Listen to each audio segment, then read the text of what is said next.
हाय दोस्तों, आप सबका स्वागत है आपके यूट्यूब चैनल भूतों की अनसुनी कहानियां। आज जो कहानी मैं आपके सामने बताने जा रहा हूँ, इसका नाम है जोगिया बाबा मरकर बने भूत। चलिए बढ़ते हैं आज की कहानी की ओर।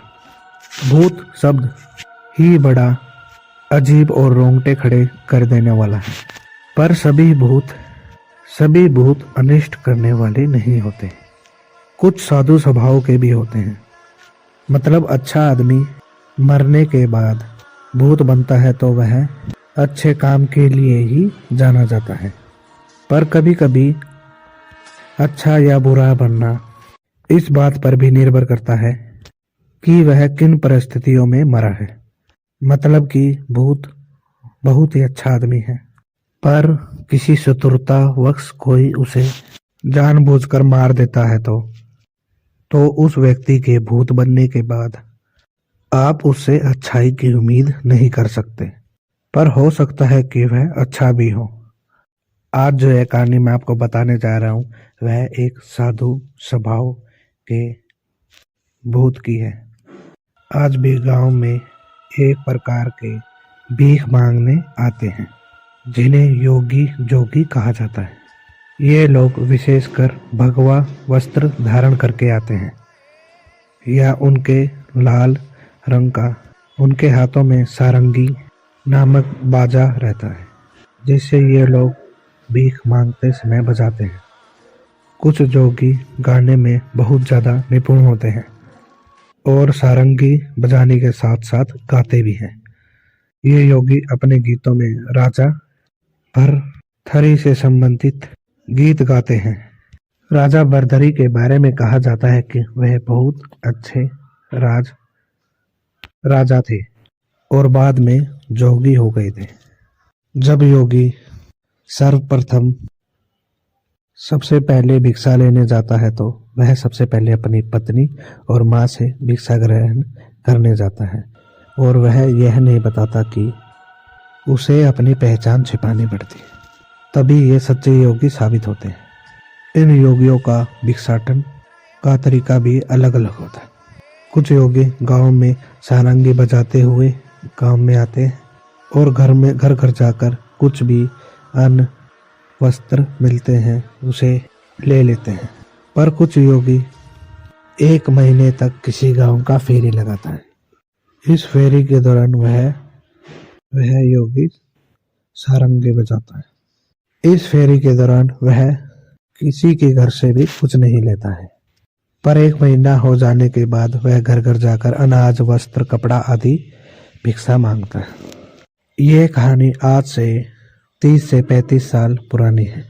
हमारे गांव में पुरलिया लोग बताते हैं कि आज से बहुत साल पहले ये योगी एक बड़ी संख्या में दल बनाकर आते थे और गांव के बाहर किसी बगीचे आदि में अपना डेरा डाल देते थे। आपस का क्षेत्र का बंटवारा कर ये लोग अलग अलग गांव में जाते थे। एक बार की बात है, एक ऐसा ही योगियों का दल हमारे गांव के बगीचे के पास बैठा था। इस बगीचे में उस समय जामुन आम आदि के पेड़ों की अधिकता थी। आज भी उस बगीचे में एक आध पेड़ जामुन के आज भी हैं। ये योगी कहाँ के रहने वाले थे आज भी हमको नहीं पता, और ना ही हम इस बारे में जानना चाहते। अब इन जोगियों का उस बाग में डेरा जमाए हुए 3-4 दिन ही हुए थे कि एक अजीब सी घटना घट गई। एक दिन हमारे गांव का एक व्यक्ति किसी कारणवश उस सुबह सुबह उस बगीचे में गया।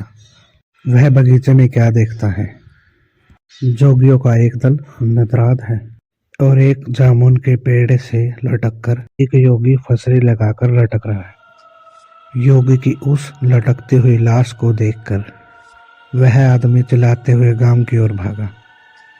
उसकी चिल्लाहट सुनकर गांव के सभी लोग इकट्ठा हो गए।